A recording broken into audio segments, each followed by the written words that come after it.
There was once a baker who sold his bread for just 5 rupees. He wanted to raise the price, but knew he needed permission from the king. So he went to the king and asked to increase the price to 10 rupees. The king, wise but a bit mischievous, replied, "Why stop at 10 rupees? Sell it for 30 rupees instead." The baker, feeling uneasy, said, "But, Your Majesty, if I raise the price that much, the people will be angry. They won't be able to afford it." The king reassured him, "Don't worry, just do as I say, I am the king." The next day, the baker increased the price to 30 rupees, just as the king instructed. Unsurprisingly, the people complained to the king, saying they could no longer afford bread. The king, feigning anger, summoned the baker to the palace.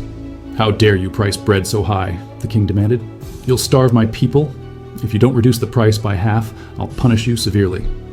The baker, now realizing the king's plan, agreed to lower the price. The very next day, the price of bread was cut in half, selling for 15 rupees instead. The result?